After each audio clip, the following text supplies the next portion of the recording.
No, I'm not a writer. Okay. Something is about to break.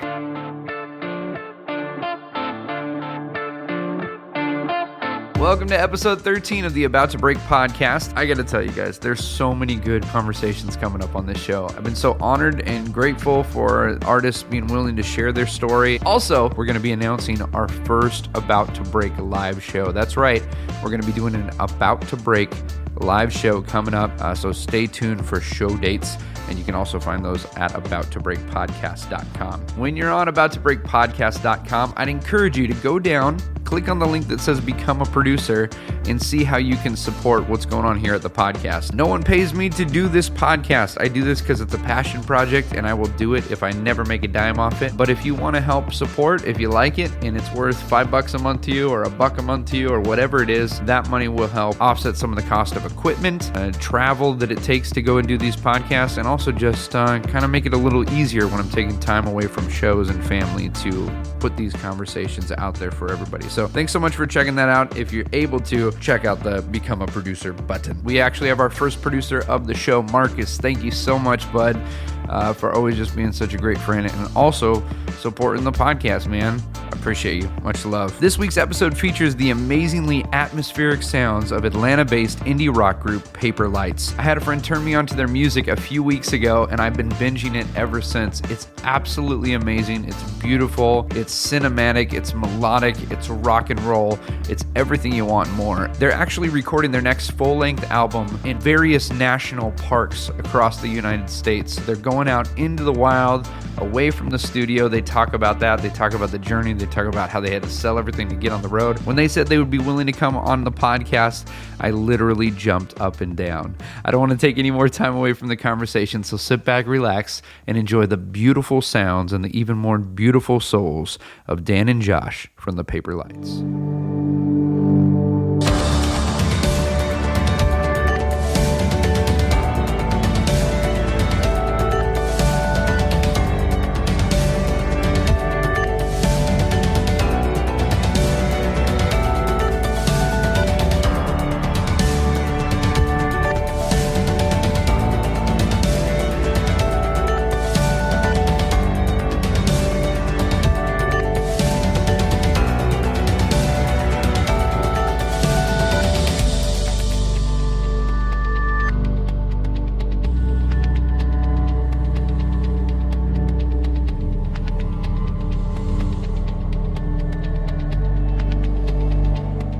Well, hey guys, welcome to About to Break. I'm your host, Taylor, and this week I am joined by Dan and Josh of the band Paper Lights.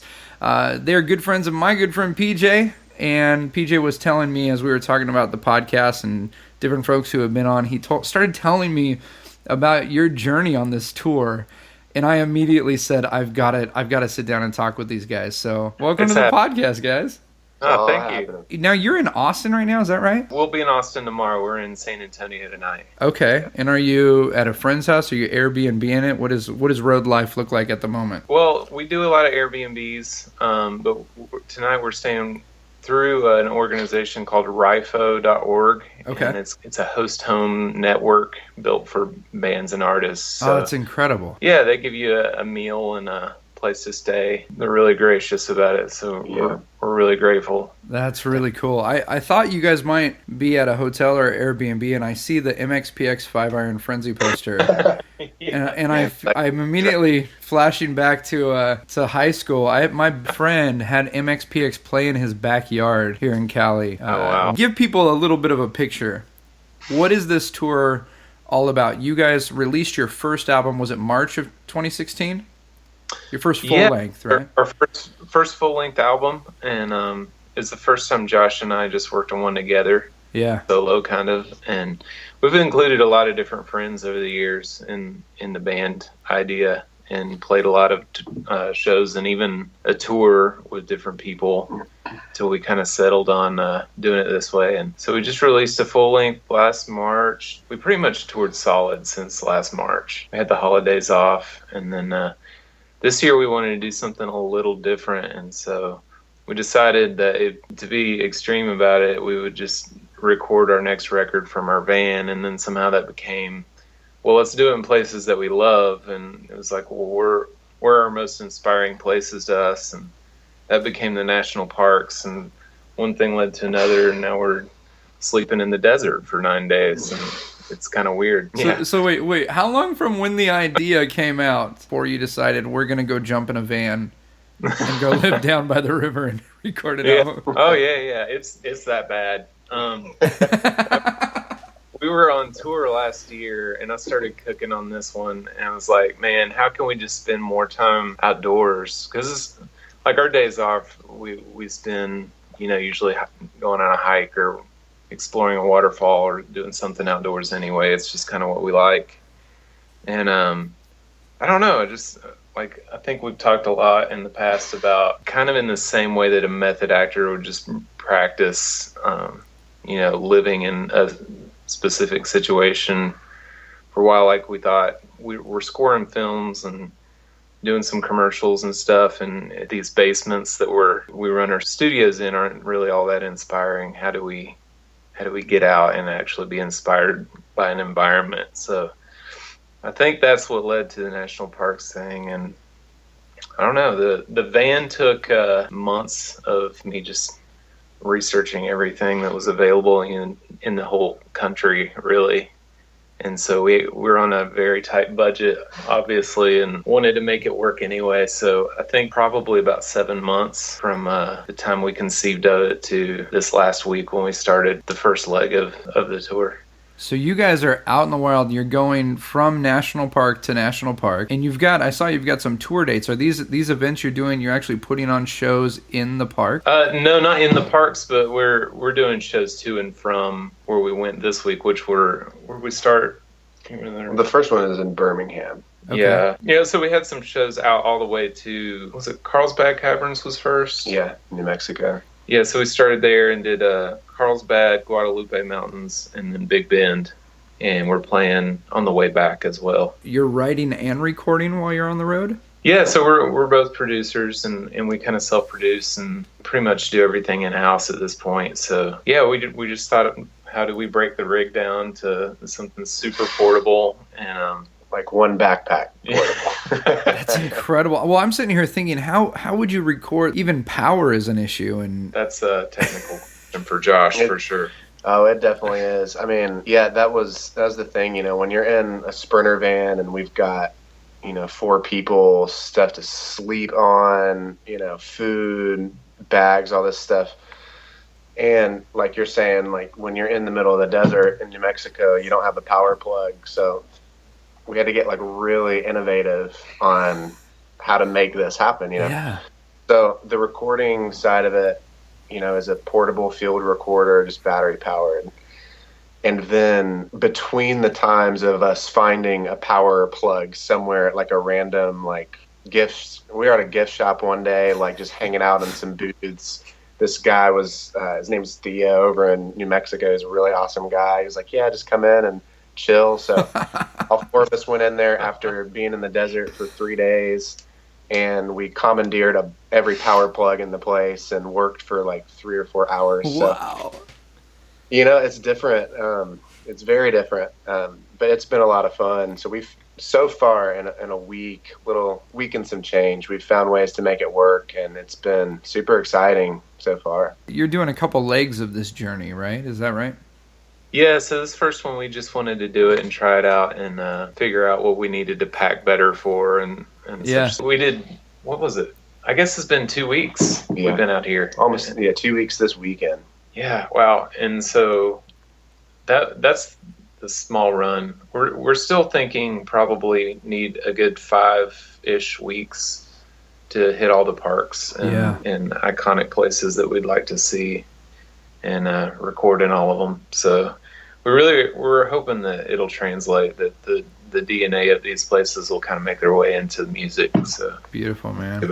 Well, and your music is so, since PJ started telling me about your story, I've kind of binged your work, and it's so ambient. There's so much of a mood that is carried in your work, and so I think, recording in these places, you're gonna have some of those natural sounds that become part of the process, right?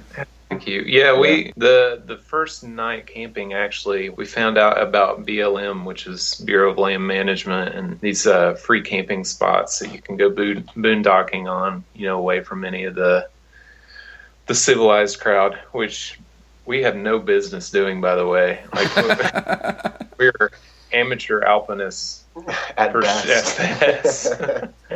So yeah, we've learned a lot on this trip. But the first night out, we pulled into this desert area we had to find via GPS coordinates, which is also a fun story. So we get out to this desert, and right next to where we're supposed to camp, which is undecipherable among the rest of the 3 million acres around us. I don't know why. And you're only finding this spot by GPS. Yeah. So you find this place. Well, the fire ring deciphered it. There's a fire ring. Somebody decided that this is the one place in the state that you can, even though the whole state looks the same. Right. So we get out and get all our gear out when we realize that there's a fence around a hole in the ground. And so, of course, we had to go into the hole, and it became this amazing cave. Mm-hmm. And so just right out of the gate, we were able to track a bunch of sounds and percussion under the ground in these caves, and took a guitar down there, and it was just so exciting because it's like there's a little bit of vindication after months of planning and self-doubt and wondering if this thing's going to work, and getting there and realizing that the gift of your first night is going to be an actual cave that nobody goes in or nobody knows you'll be there. Wow.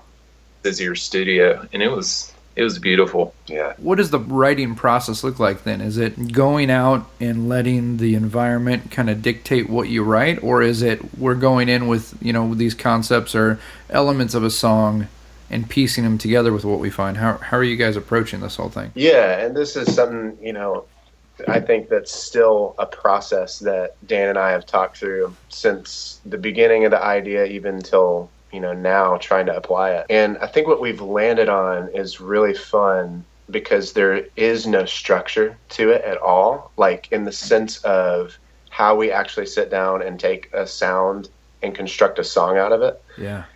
So for like every place, like a cave is totally different than a mountainside.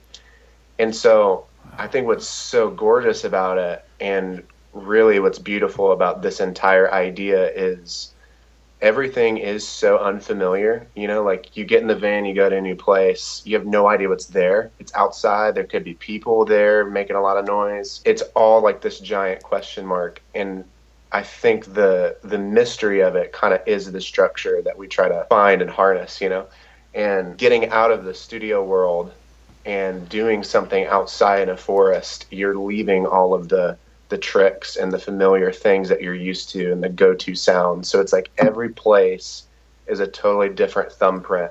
And so we try to treat every place and every sound differently. So like some of the songs that we've already started in 2 weeks, they started with one simple sound, and it just we build something together like really simply. Like it would start with like one rock hitting another rock. Another one started where, in the moment in this cave in the desert at Carlsbad, I just picked up some rocks and played like a drum beat in the cave and tracked that. And then we took that exact beat and built a song around it. So it's different. That's what's so gorgeous about it, is we don't go into a place saying like, this is what we need to do.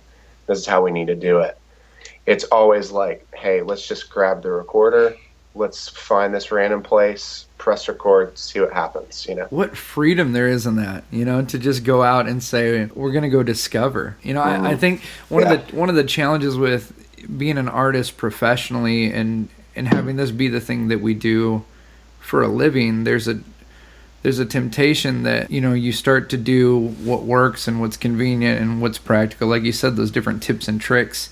But none of us started in music or entertainment or acting or film because it was a good job. We did it because it was our passion. Mm-hmm. And I love, man, that you guys, here you are, you've released an album, you're going after releasing another one, but you've created an environment where you're like, we're going to play the whole time. And you're embracing wonder. Like, you're not going in there with it all figured out. You're saying, hey, let's go and just see what happens. Exactly. Yeah. Yeah. That's so incredible. I freaking love it. I mean, we have so much to learn about. I'm still not completely sure if this was a good idea or not. I think what you're talking about is what we're hoping it will be as we continue the process and figure out a bit of a process in it somehow. And let's talk about that, because there's young guys who are probably hearing what you guys are doing and they're following you on social media and they're going, man, we need to do something like that. And they see the fun and the adventure and the artistic creativity of it. But there's a ton of logistics to do something like this. Oh gosh, yeah. How much of these trips are planned out, and how much of it is you just parachuting in, with some canned food and figuring it out? Which there's plenty of that. That's a good question. I think being so DIY for the last 2 years of touring, and my wife Katie working out the logistics and details of a lot of these tours, I think that prepared us for what was going to be like the next step in complications for something like this. And it's been even more than I expected it to be, honestly. The complications have been more or greater? Or? Yeah, just like in getting like I said, the van was a big issue. We traded in our one vehicle because we shared a vehicle, and we had to go to Memphis to get it because it was the only one that we could afford within a certain year that was also diesel, that was also, X amount of square space so that we could fit bunks and 4 people and the gear that we needed to play these shows. And is your wife is traveling with you? Who are the 4 people on the road? Currently a wife and a videographer. So, we knew that was going to be the case. And then I spent several months working on getting some sponsorships. So we were really fortunate to get some really amazing companies that are helping us out with gear and like a rooftop tent and something we couldn't have done this without. And as well as our food has been covered by 2 different really awesome companies that make food for campers and stuff. And I think I just didn't know.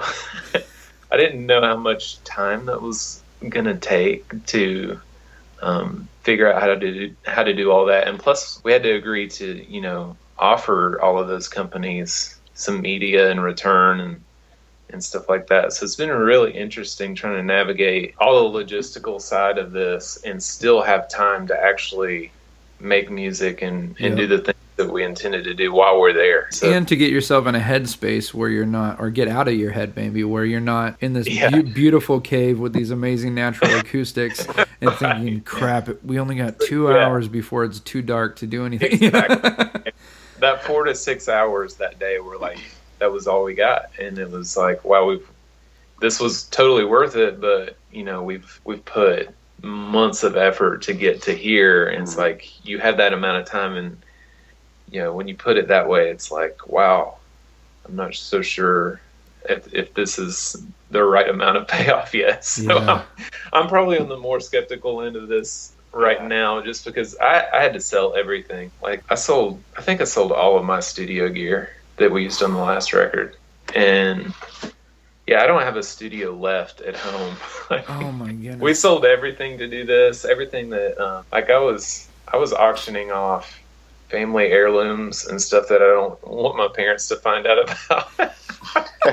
It was like everything had to go, everything towards this for it to happen. So we're pretty committed to the idea at this point. So we're on the front end of it. I think it's going to pay off. But talk about that a little bit. What is that? You're on the end of the sacrifice, right? Yeah. And I'm glad that you're talking about this, because again, going back to in a band when I was younger, and I would idolize guys who are doing life on the road. No idea of what that really looked like. No idea of what it really looked like to quit the steady job and to go out and give it a go. You're here. You guys are sacrificing to do something you're passionate about, and yet, what's the payoff at the end of this? I think the experience for sure. And it has to be good enough, because I mean you've been in the music industry stuff long enough to know. I mean, I think you've got experience, right? Like you were talking on one of the podcasts about how you played. I don't know the extent of it, but it sounds like you talk to enough people and enough friends that you get the expectation of it, I think. But, right. Oh yeah, absolutely. I'm coming from a background of playing for other artists, just playing keyboards in other bands for 10 years. This is just something I was really passionate about. And so, and Josh has done the same. And I think the payoff for us, if it weren't good enough that we go do this in national parks and nothing ever comes of it, then I don't know, there would be something really wrong with us, I think.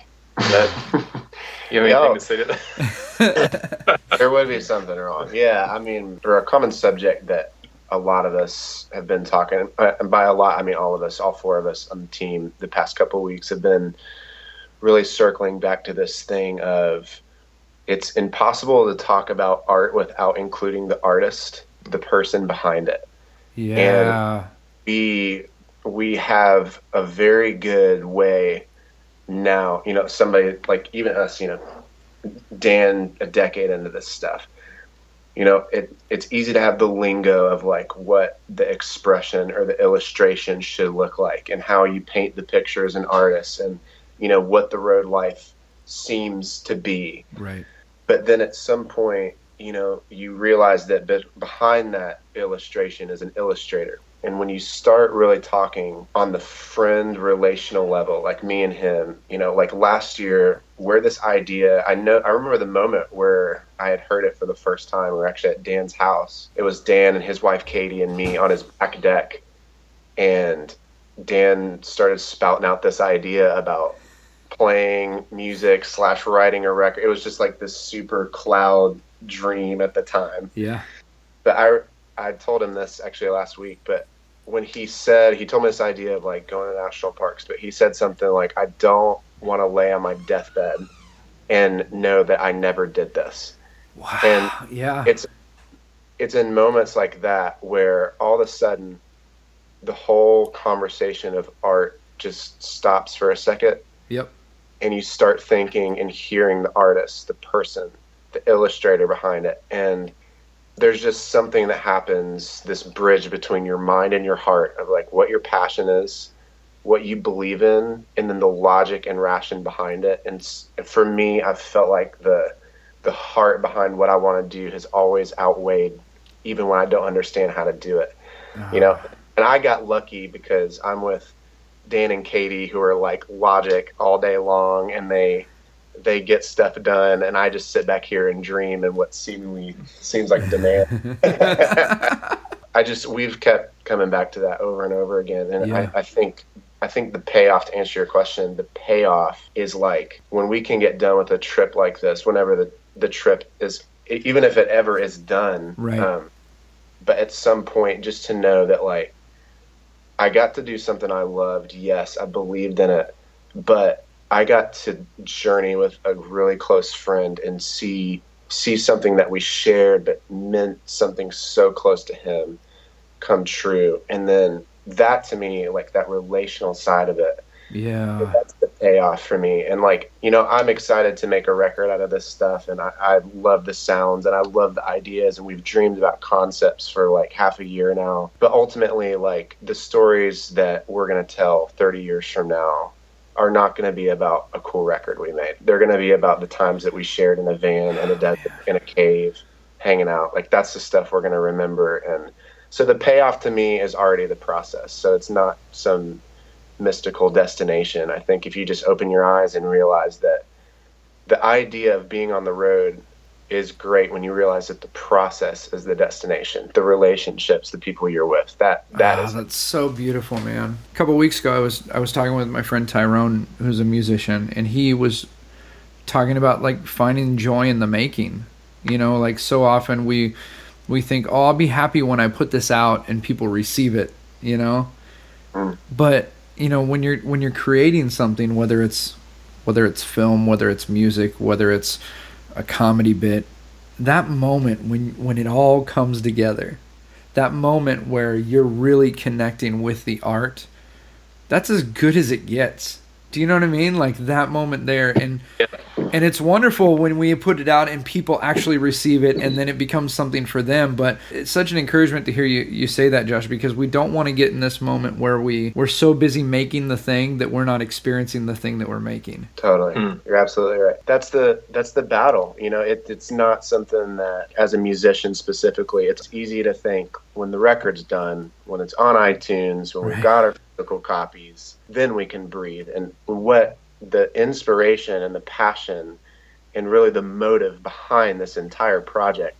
is actually to say, well, wait, what if that moment could happen through the entire process? What if it actually, what if the record is not what it's all about? Because when I have somebody next to me saying, I don't want to lay on my deathbed and say that I didn't do this process, that I did this journey, it's not a destination. It totally is a process thing. And I think that's why we're going to national parks and we're going out into deserts and forests and writing a record, because there's something in that we realize that is the end goal, Yeah, and there's a really good likelihood of people never finding out about this. I mean, there's so much really amazing art going around these days because it's become, so accessible. But I think if we were going to be that type of results driven from it, that's what I was saying earlier, I think I would go crazy thinking about that stuff versus just going out in the parks and having this experience for ourselves. Yeah, being good enough and worth the journey.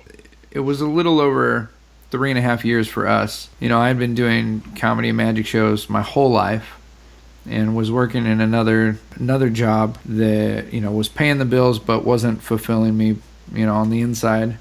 And so I resigned that job not knowing what I was going to do. I didn't resign it to do entertainment full time. But as we were really kind of meditating and thinking and praying and asking, what should we do? There was just this moment of, I need to try this. Exactly what you're saying. Someday I will sit back and go, what if I did it? What if I really went for that? And it's been incredible. It's been absolutely incredible. It's been scary. I mean, it's what this podcast is. It's highs and lows. But I totally get what you're saying of enjoying the process of it and realizing that it's not the destination, it's the journey that brings the joy, Yeah. So yeah, I get excited when I hear people who are like, man, I'm sure your family isn't totally down that you sold everything to go out and do it. But or knows about it. Of course, it sounds like they don't even know yet, right? Dan, I got to ask about Katie because Josh was saying you both are detailed and kind of structured. So she is. What'd you say? She is? He is. How did this go? I mean, obviously she was part of the whole process of thinking about this, and then maybe we could do it. But the fact of you literally sold all this stuff and got in a van and hit the road. How's that been?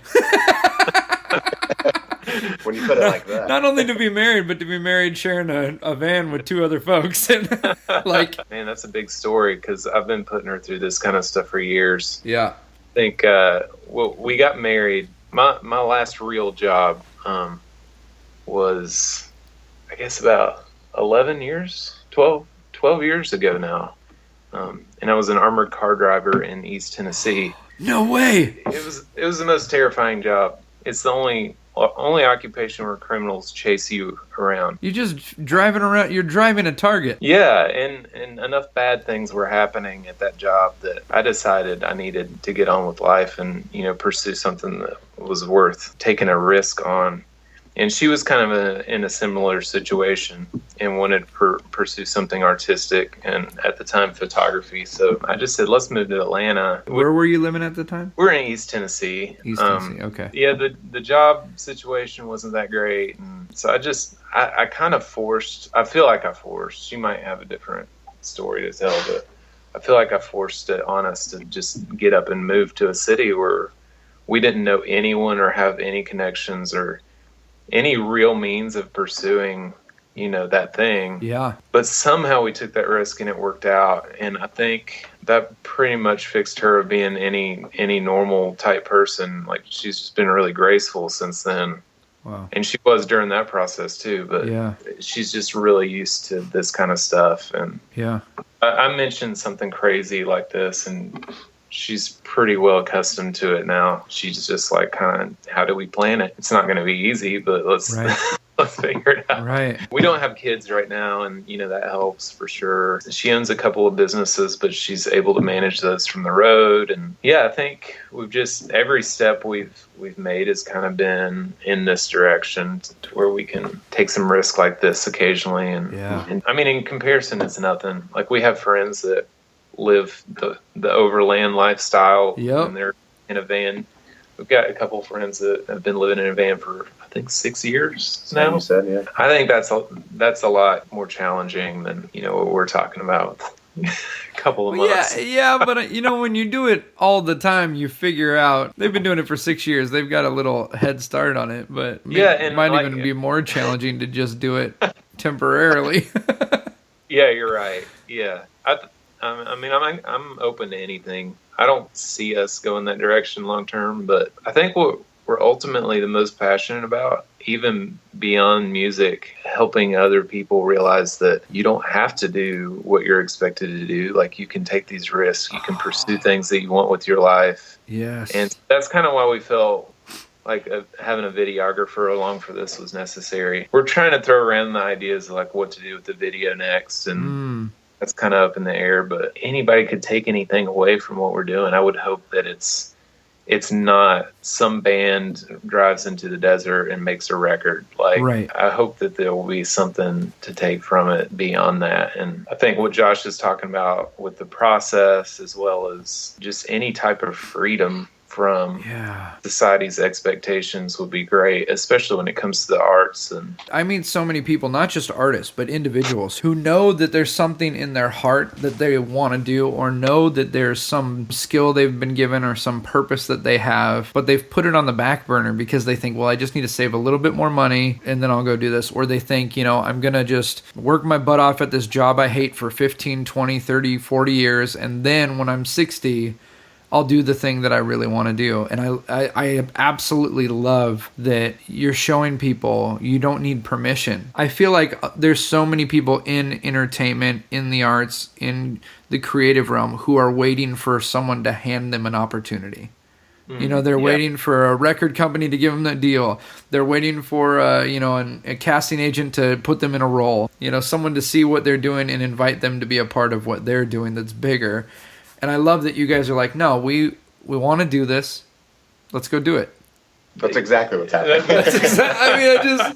Spot on. Yeah, I can give a long list of reasons that's no fun as well. As we've toured, a lot of the same stuff that happens success-wise for bands, like the kind of stuff that bands hope to achieve or, get help with, we haven't had anyone help us with yet. And in some ways that's been negative, but I think, for instance, like we get to play some bigger festivals and some cool events sometimes, and then we do a ton of house show tours. And that's rad. Some of the guys that we started taking along with us for the band at first were kind of like, you could tell, like, when you told them you're going to be playing some house shows, they weren't sure what to expect, and almost like a sigh of disappointment. And we're like, no, you don't understand. Like, these are going to be the most relational, amazing of your life. And by the end of every tour, consistently, right? Like, every time. They always switch. They're like, man, I wish we didn't have to play that festival, because that house show last night was the most rad thing I've ever been a part of. That's incredible.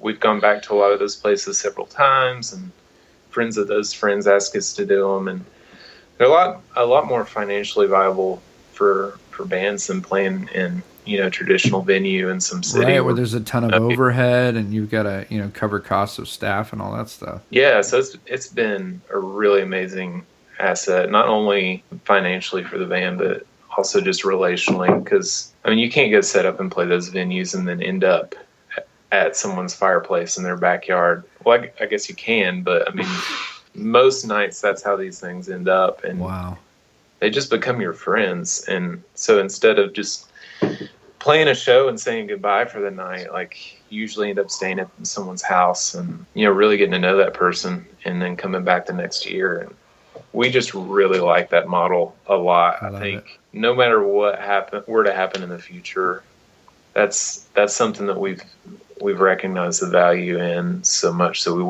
I don't think we would want to give that up completely. Yeah. The personalization of it. You know, it's not a room full of people who came to see one of the 20 bands that are on the festival. It's another benefit. Yeah. So like a lot of times, even like we've played a lot where, you know, at a house show, people won't know us either. But the difference is you have one or a handful of people that are familiar with your music and know who you are, that will procure an audience that they know will enjoy it. Versus, oh, that's cool. I just showed up in Chicago to play X, Y, whatever venue to two people that were drunk and don't care. It's just been a better system, I think. That's so cool, man. In Los Angeles and I think New York as well, there's kind of this, at least with comedy, there's like this alternative kind of venue renaissance coming up where people are sick of the 2-drink minimum.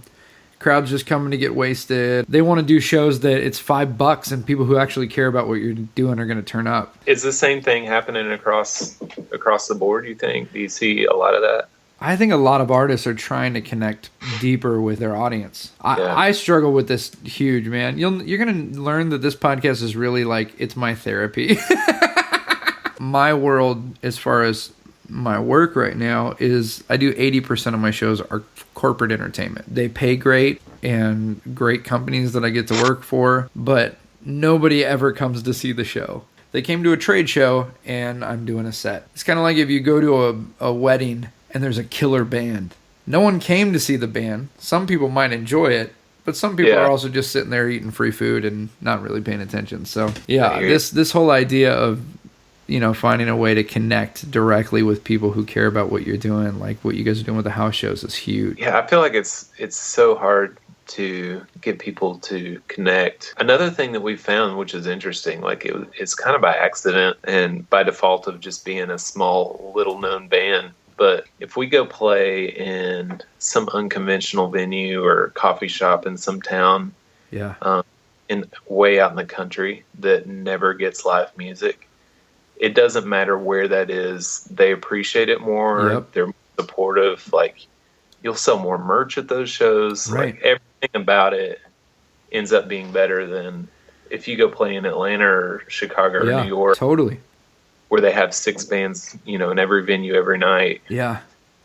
And so that's something we've really learned. This kind of changed the game for us a little bit too, is just go play in places that don't really have live entertainment. Have you noticed that maybe a show that only a few people were at or a smaller size crowd was at, the next year you come back, it's bigger because the word gets out and people, you know, invite friends and yeah, for sure. And those friends want to host their own shows sometimes, and you know, it's always fun, like to go do normal band things and go like play a big festival or whatever, but it's quality over quantity.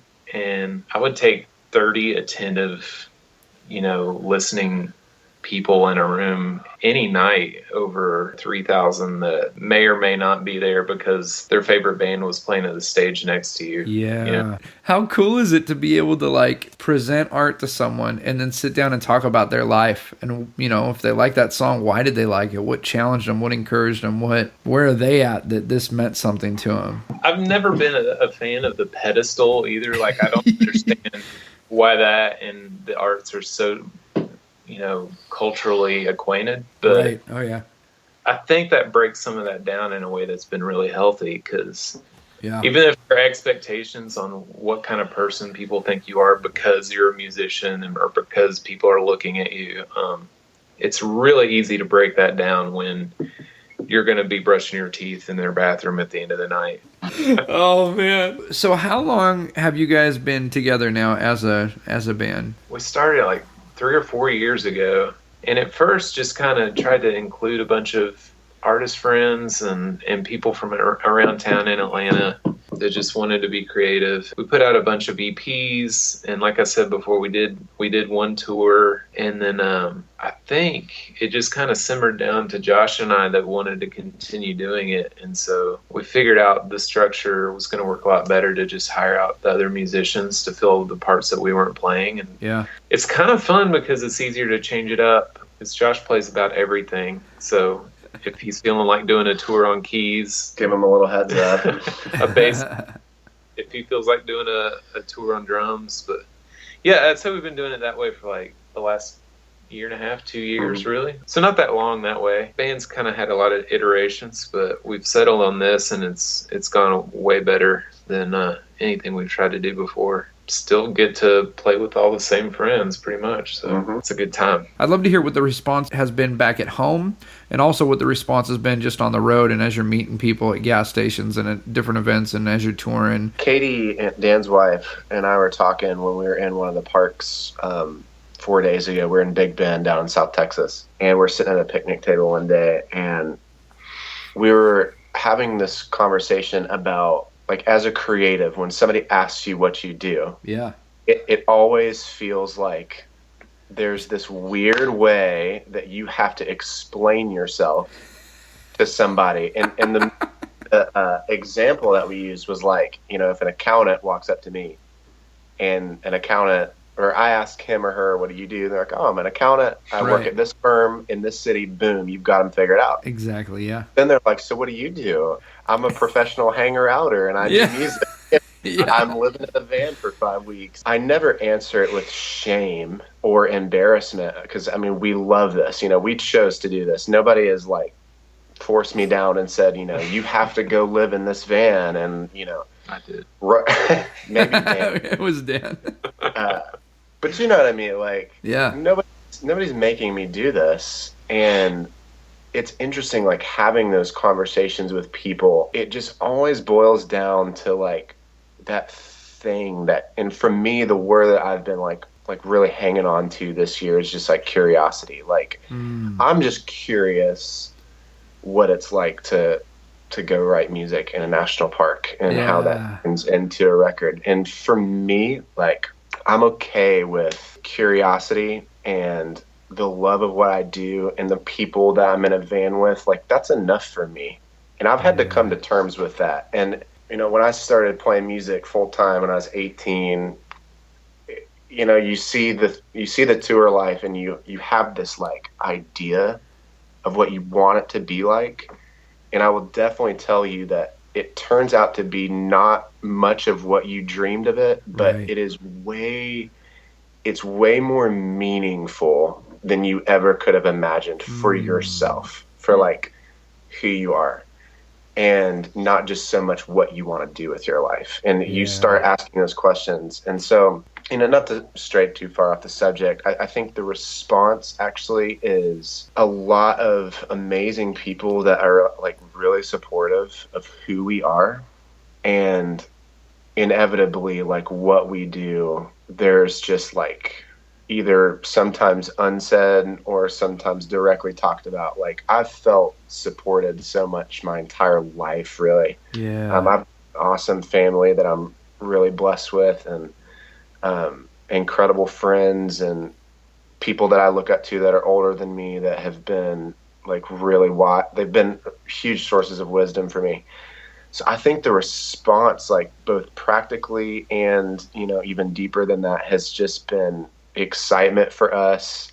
Like, there is pushback from time to time, but I even think, like, in the middle of that pushback, there's something healthy that comes out of it. You know, there's people that just give good insight and good perspective. So I think, you know, if you just have that kind of heart that's open to not just believing what you do, but you just believe in who you are in the middle of all that stuff, and those people that you meet at gas stations and the people back home. And, you know, we were laughing. We met this park ranger at Big Bend. His name was Ian. He's probably in his, like, late 60s, early 70s. And he's just, like, the happiest guy. Like, he walked up to our campsite the minute we pulled into this park. Just immediately, like, talked to us like we had known him for 20 years. And he just lives in a trailer in this park and watches birds all day and makes sure everybody's happy with their campsite. And it's like, there's something about, like, driving hundreds of miles and pulling into a park and seeing someone like that. He doesn't have a huge mansion. He doesn't have all of these things. He doesn't have a tour bus life. Right. You know, like, all these things that you thought, and not universally, just for me, even personally, like, the things I thought were successful, or, like, at one time in my life I thought was, man, if I could get to this, then there'd be this carpet of comfort that, like, my dreams could be built off of. Yeah. It's like rolling up the parks and meeting people like that I would almost dare to say the response that I feel for myself meeting these people is probably way greater than their response hearing what I'm doing. And I think like that is what Dan was saying. Like, that's why we play in houses. That's why we play in living rooms, and not because we have to, because we enjoy it. And those conversations and those people that we meet, like, that's the stuff that I feel like we gain so much from. And that's the stuff that, like, when I lay my head down at the end of the night, makes me smile and love what I do. And so, yeah, the response for me is just thankfulness and humility. And in the middle of that, like, there's people around us that just want and live that same kind of thing. So it's awesome. It's just... You guys have such a heart of gratitude, man. You know, even as we're talking here, and we're on Skype right now, and so I can't just hear you guys, I can see you guys. It's one thing when you have an idea and the idea excites you and you have fun talking about the idea of what if we do this thing. It's another thing when you actually go out and put it out there and say, we're doing it.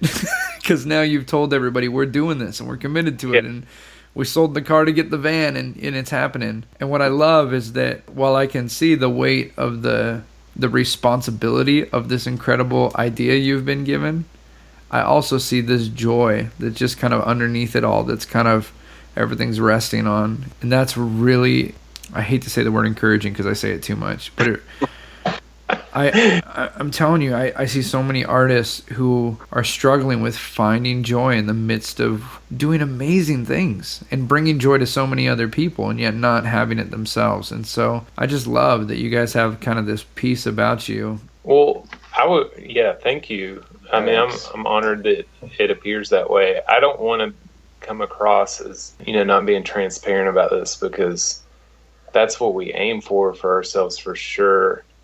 But I mean, 5 days ago, I woke up on the desert floor and was like, what the hell did I decide to do? And like, this is like, it was pure doubt. Wow. And why, what have we done? Like, this feels like a mistake. Like, what does this have at all to do with music? And there was no joy there then. Like, it was like this, we've done something terrible. It was the feeling. And so we're not always consistent with it, but like, I think in retrospect, it'll definitely be that, like, and that's what I plan on. Like, when we look back at these trips, I'm hoping that we can always be grateful in the process, but the overall look at it, just be like, wow, that was such a great opportunity. And this, even though in the moment, maybe it seemed like a terrible idea or awful at times, that, ultimately it was for some kind of purpose that was bigger than just us or just music. Do you find yourself looking back at times where you've felt that same way, and then at the end you went, okay, it was worth going through that? I mean, how do you in the midst of that encourage yourself? And I'm like, for me, I'm surrounded by people that are just amazing and encouraging people. Yeah. And thanks, man. I can only be in that mood for usually a half hour before I realize how selfish it is, and that these people around me are there for support and because they believe in it too, and there's just no reason to be upset about it. So I think just having the right people around you really counts for a huge part of just being joyful. If someone's wanting to do what you guys are doing, make a go at music, like what have we not hit on that we should, or that you think would be beneficial to people? I really hope that this will be a step in the right direction for at least independent music people to become open to ideas of doing things a little bit differently, and the freedom to not own a ton of gear and not have to spend a ton of money, and to still work really responsibly with what they have for their craft, and appreciate that process despite not having all those things. And also just getting out of studios and being inspired in ways that maybe haven't been so conventional. So, and there's some artists who are discovering that they've been doing things the way they told worked, and it's because it worked for someone else, but it's not working for them, and they're finding themselves frustrated. Yeah. And so that's such a good encouragement to say, like, hey, go find your own game to play, and go out and do it. Yeah, I mean, if there's somebody that's trying to do this thing, they're figuring out, should I be a full-time musician, or the most common thing I think we've heard from either people we don't know or friends is, music seems to be kind of this side thing that's chased. And, you have your day job, you have your 9 to 5 that pays the bills. And then deep inside of you, there's this music thing. And, all the years that I've produced other people's records and worked with other artists, it seems like that's the common denominator. It's always like, it almost seems like art is this secondary thing. And I think that there's something true and not true in this. What I've found to be true for me is that when I make art all about what I do and like the end result, I feel like I never find satisfaction in just like making something. Going back to like the relational aspect of it and the process of it, like those are the times that I feel like I have the best stories, the best like lessons that I learned, the places where I grew as an artist, where I grew as a musician, all of those things, If you're trying to figure out like, hey, is this something that I want to do? How do I do this? I need money to make this happen. Here's what I wish somebody would have, this is what I wish somebody would have told me when I was 18 starting out music. Yeah, do it. When I had the idea of being a musician, I forgot that you have to work hard at things that you want to do and you want to be good at, and things that you even love and care about. Like there's sacrifice that is required for this. And I, not to discredit anybody from saying like, because I don't know what somebody else's journey or process looks like. I just know that like there's something so valuable when I learned from people around me, like, man, when you just work hard, when you really believe in something, it is hard work. It is tough. And I think that vulnerable aspect that Dan's giving is like what I wish somebody would tell me years ago. Yeah. It's that this isn't something that, you just sit around in your house and make like a demo reel and something just randomly happens one day, Right. like, I mean, we have these hard conversations every single day. We've had to sit down and like communicate how we need to communicate healthily. Like, this is the real life stuff, and these are the things that MTV doesn't tell you about when you were younger. This is the stuff that Billboard 100 doesn't sing about. Like, that's the real life side of it. And I would say, don't be scared of that. Like, be at the place where you say like, okay, like this is going to take hard work. It's going to take time. And this is like the one thing. It's like, I want music to be my main job, or I want to do this. And people expect it to happen in 2 months, and think that I quit my job and 4 months later I'm making 6 figures mystically. Like it just doesn't, like art is not a lottery ticket. You don't just show up and $4 turns into $1 million. Like that's not how this thing works, Right. So that would be my advice to somebody that's saying like, how do I do this? I would say be encouraged, but be patient. Like become good at your craft. Like I remember when I started like working on music, and when I first started like wanting to score films, like I would like download YouTube videos and score them, and for no one, just me. And I like a year, and it wasn't about making money. It wasn't about like, I need my name on this thing. It was just a craft. It was a trade. And I think I wish somebody would have told me that way, way sooner. And I'm blessed to know, like, have people that have told me that even now, but like, you have to be patient with this stuff. It takes hard work, but keep your head up. Like it's not, I think that's the best thing. It's not a lottery ticket. You don't just wake up one day and you decide that it's not working after a week's work. Right. I mean, Dan will tell you, I'll tell you, like, this has taken years, years, like every day.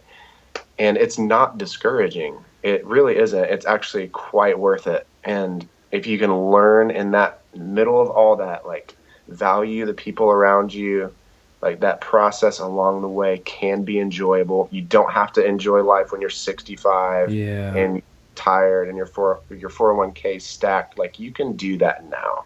Man, guys, thank you so much for taking the time. I would love to follow up. I cannot wait to hear the music that comes through this, but I cannot wait to hear the experience and the journey and just what you guys are learning. And I'm so grateful that you would not only go on this little adventure so that you could come out with an album, but that you could come out, with stories about life and individuals and, names of people that you now know and call friends because you were just present with them and you dove in, man. So thank you guys for doing it. Two things I want to know: how can people follow what you're doing, and how can they support what you're doing? Thanks for asking. There'll definitely be some sort of fundraiser that we'll have to do in order to make this project work, and we're trying to figure out what that's going to look like. So I'll let you know as soon as we figure it out. Yeah. For now, just our social media and our website, we'll be posting on there updates. So paperlightsmusic.com. The Twitter is at the Paperlights. Instagram's Paperlights. And I'll put all those links in the show notes too, so people can just click. So if you're listening to this podcast right now, just click on those links. Make sure you follow. Make sure you like, and make sure you share what's going on with Paperlights, because the journey is just as good as the result. People are all going to hear the album down the road. Follow them now so you can get the journey along the way.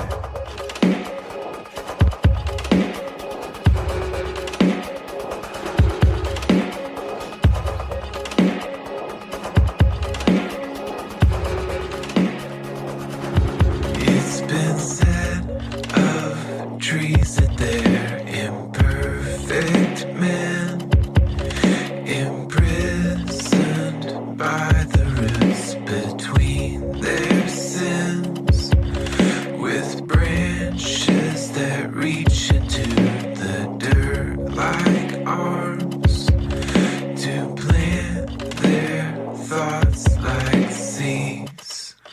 But it never seems so to